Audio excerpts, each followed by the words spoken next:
అందరికీ నమస్తే. నేను మీ Anapusala Venkateswaram. Welcome to ABN media.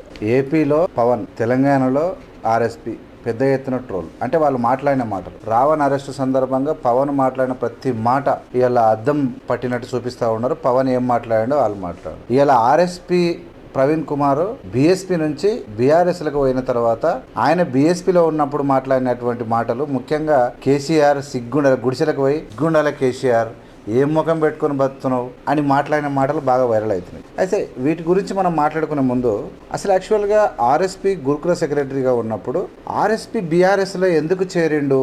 మరి గురుకుల సెక్రటరీగా ఉన్నప్పుడు గురుకులాలకు ఎలాంటి అంటే ముఖ్యంగా నేటి బాలలే రేపటి పౌరులు, పిల్లలైనా పైరైనా పంటలను రైతు ఏ విధంగా కాపాడుకుంటాడో ఈ దేశంలో ప్రభుత్వాలు తల్లిదండ్రులు పిల్లలను ఆ విధంగా కాపాడుకోవాలి.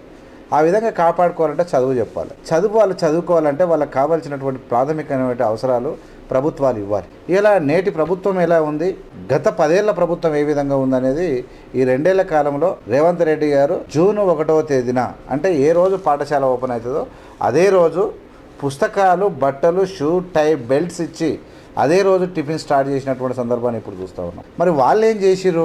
వాళ్ళెట్లా పరిపాలన చేసిరు? అసలు కేసీఆర్ ఈ గురుకులాలు ఓపెన్ చేసిండే తప్ప అందులో విద్యార్థులకు ఉన్నటువంటి కష్ట సుఖాలు ఏంటివి, వాళ్ళకి ఎలా జరిగినాయి అనేది మనం ఒకసారి చూస్తే వీళ్ళు పెద్ద ఎత్తున గురుకులాల పేరు చెప్పి దోపిడీ జరిగింది అని తెలుస్తూ ఉన్నది. నువ్వు ఆర్ఎస్పీ ఉండు, ఈఎస్పీ ఉండు, ఆఎస్పీ ఉండు, ఎవరున్నా పిల్లల పేరు చెప్పి దోసుకున్నారే తప్ప ఇలా మొఖాలకు ఏం చేయలేదని చెప్పి వారి పరిపాలన కాలం చదువుకున్నటువంటి పిల్లలు అప్పుడు ఉన్నటువంటి లెక్కలు వెలికి తీస్తే పుంకాలుగా దోపిడీ, అన్యాయం, పిల్లల పుట్టగొట్టినటువంటి తీరు క్లియర్గా కనబడుతూ ఉంది. ఇక్కడ అంటే నిర్లక్ష్యపు నీడలో గురుకులాలు 10 ఏళ్ళుగా నడిచినాయి అంటే ఎవరు ఆశ్చర్యపోవాల్సిన అవసరం లేదు. ఎంత డేంజరస్ పరిపాలన ఇదంటే మొక్కలను మనకు రేపు భవిష్యత్తులో నీడనివ్వాల్సినటువంటి మొక్కలను ఏ విధంగా కాపాడుకుంటామో పిల్లలను కూడా ఆ విధంగా కాపాడుకోవాల్సినటువంటి ప్రభుత్వం పిల్లలను ఏ విధంగా ఇబ్బంది పెట్టిందని ఒకసారి చూస్తే అసలు ఒక్కటి కాదు, వాళ్ళు ఇచ్చినటువంటి వస్తువులు కాగితాల మీద 15 నుంచి 20 వస్తువులు రాసి బిల్లులు కొట్టేసిరు. కాగితాల మీద మొత్తం రాసి బిల్లులు కొట్టేసిరు. వాళ్ళకి మినిమం వస్తువులు, మినిమం ఏంది, టై, బెల్ట్స్. మార్నింగ్ పొద్దుగాల గురుకులాలు ఎట్లుంటుందంటే, నేను గురుకుల స్టూడెంట్, పరిగి రెసిడెన్షియల్ నాది. అయితే గురుకులాలు ఎట్లుంటుందంటే 4:30కి పీఈటీ విజిల్ వేస్తాడు. మనం 4:30కి లేచి డ్రెస్ వేసుకొని, అంటే వాష్రూమ్ అంతా కంప్లీట్ చేసుకొని 5 o'clock గ్రౌండ్ ఉండాలి విత్ పీఈటీ డ్రెస్. అందులో షూ ఉండాలి, ట్రాక్ షూట్ ఉండాలి, లేదంటే నెక్కర్ టీషర్ట్ పెట్టుకొని వెళ్ళి ఎక్సర్సైజ్, వాకింగ్ అవన్నీ ఉంటాయి అందులో. అది పీఈటీ, అది మస్ట్ అనమాట. ఆ డ్రెస్సులు కూడా వీళ్ళు సమయానికి ఏనాడు కూడా ఇవ్వలేదు. మినిమం ఇప్పుడు పాఠశాలకు పోయేటప్పుడు మార్నింగ్ టిఫిన్ ఎంత అయిపోయినాక పాఠశాలకు పోయేటప్పుడు టై ఉండాలి, బెల్ట్స్ ఉండాలి, డ్రెస్ ఉండాలి, షూ ఉండాలి, ఇవన్నీ బాగుండాలి. అవి కూడా ఇవ్వలేదు. ముఖ్యంగా శానిటరీ గురుకులలో ఓన్లీ బాయ్స్ కాదు, గర్ల్స్ కూడా ఉంటారు. వాళ్ళకి శానిటేషన్ కిట్స్ కూడా వీళ్ళు చక్కగా సప్లై చేయలేదు. అంటే వీళ్లకు విద్యార్థులు అంటే పట్టలేదు. దయ్యాలు లేక మింగుడే, భూములు దోసుడే, విద్యార్థులను దోసుడే, ఇక నువ్వు సర్వం దోసుడే. దోపిడికి అప్పులు తెచ్చి ఎగబడి పీక్క తిన్నటువంటి సందర్భం చూస్తే మళ్ళీ ఆర్ఎస్పీ ఏం ముఖం పెట్టుకొని పోయారు? అసలు వీళ్ళు ఎందుకు మాట్లాడుతున్నారు?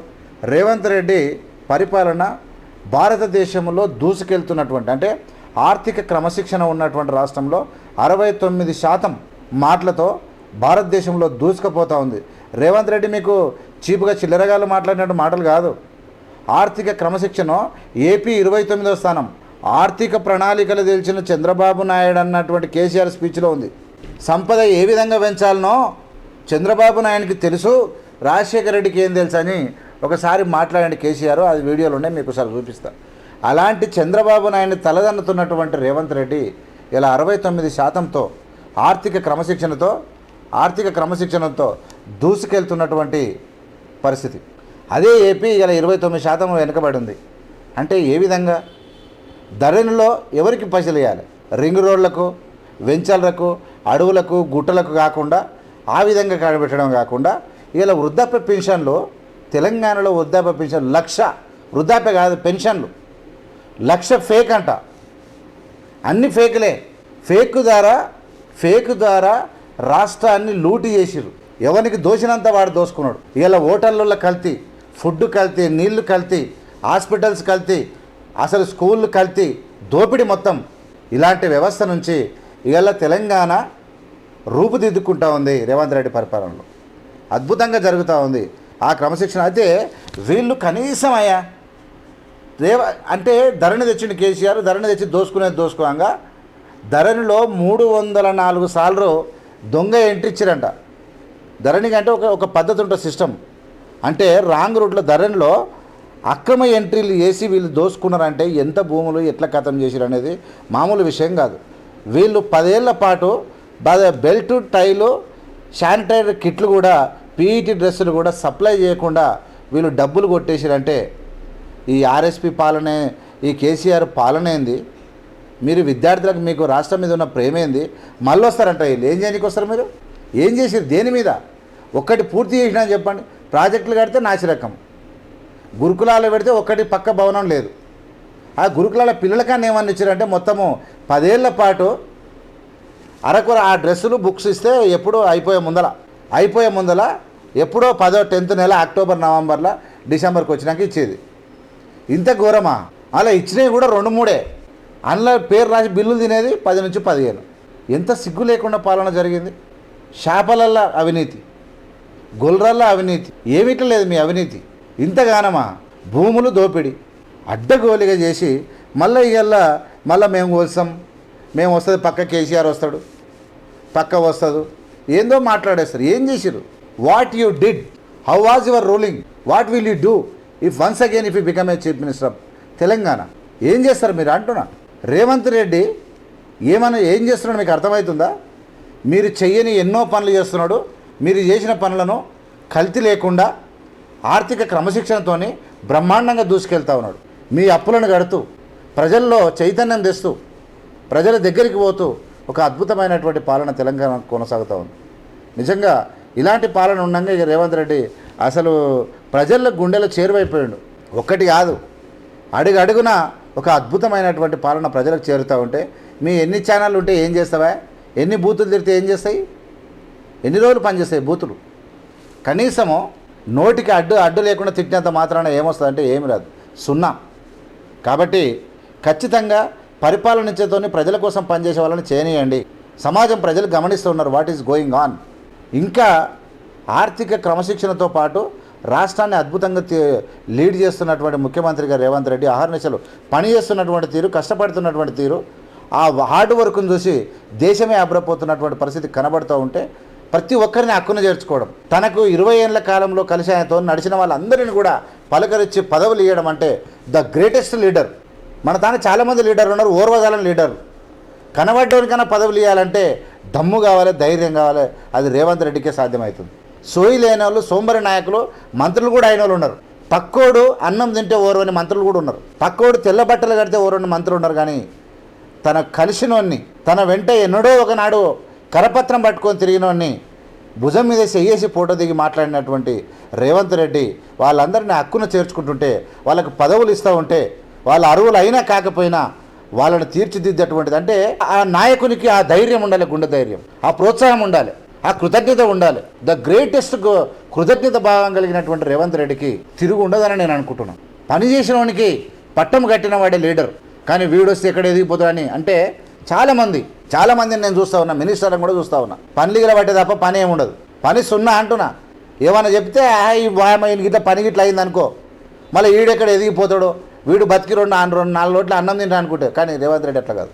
జీవితం సంపూర్ణంగా ఉండాలి, అద్భుతంగా ఉండాలని కుటుంబాన్ని కూడా పదవులు ఇవ్వకుండా కట్టడి చేసి ఒక అద్భుతంగా లీడ్ చేస్తున్నటువంటి రేవంత్ రెడ్డిని 100% we will appreciate, we will support, we will follow. Minimum responsibility we have. Such a personality, like that personality we should encourage. The people of Telangana has been observing how he is working hard, how he is struggling for the development of the Telangana. It is absolutely wonderful. కానీ ఎంతోమంది బూతులు తిట్టేతోళ్ళు కూడా ముక్కులు వేసుకోవాల్సిందే. నిరుద్యోగ సమస్యలు కూడా త్వరలో తీరుతుందని చెప్పారు.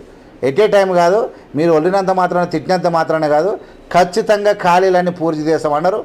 రేపు 28-29 జరగబోయే ఎన్నికల కల్లా ప్రతి ఒక్క ఉద్యోగాన్ని ఫిలప్ చేసుకొని కాంగ్రెస్ పార్టీ ముందరకు పోతామని చెప్తా ఉన్నారు. అద్భుతమైనటువంటి తెలంగాణ రాష్ట్రాన్ని కడుపులో పెట్టుకొని పరిపాలన చేస్తున్నటువంటి మంత్రులకు, పనిచేసే వాళ్ళందరినీ, ఇంకా రేవంత్ రెడ్డి గారిని చూసి మంత్రులంతా, ఎమ్మెల్యేలంతా యాక్టివ్గా పనిచేయాల్సిందిగా నేను విజ్ఞప్తి చేస్తూ మీ అందరి దగ్గర సెలవు తీసుకుంటున్నాను. ఇలాంటి పనులను మనం ఖచ్చితంగా ప్రోత్సహించాలా, అది మన బాధ్యత. ఖచ్చితంగా తెలంగాణ రాష్ట్రం అద్భుతంగా లీడ్ అవుతూ ఉంది. కల్తీ పోయింది, క్రమశిక్షణ పెరిగింది, విద్యా సంస్థలకు భయం అయిపోయింది, హాస్పిటల్లకు భయం అయిపోయింది. ఎప్పుడు ఎలా ఇలా ఏసీబీ దాడులు ఎట్లా పడుతున్నాయి పట్టుడు అవినీతి తిమింగలాలను నడుములు ఇరిచేస్తున్నటువంటి రేవంత్ రెడ్డి చూసి రేపడని ఇట్లా నడుములు పట్టి ఇట్లా వరుస్తూ ఉన్నాడు. నిశ్శబ్దం అవుతా ఉంది. దేశం కాదు, ఎవడు లేడు ఇట్లా. ఇక మాట్లాడేతోళ్ళు మేము మాట్లాడదు, మీ ఇష్టం. ఇట్ ఈస్ మేము చాలా రోజుల నుంచి we have been observing politics throughout the country. Nonsense political system going on in the country, but in Telangana the perfect systems are implementing in the proper way and utilizing economic discipline is going on in Telangana state. This discipline will lead to very wonderful days and fruitful days in the future. There will no doubt about it. Excellent rolling system is continuing in Telangana. All the best, Mr. Revanth Reddy and Chief Minister of Telangana. We support you, we encourage you, we follow you. This is very, very important time to the developing Telangana state. Thank you so much. Jai Hind. చూస్తూనే ఉండండి AVM media.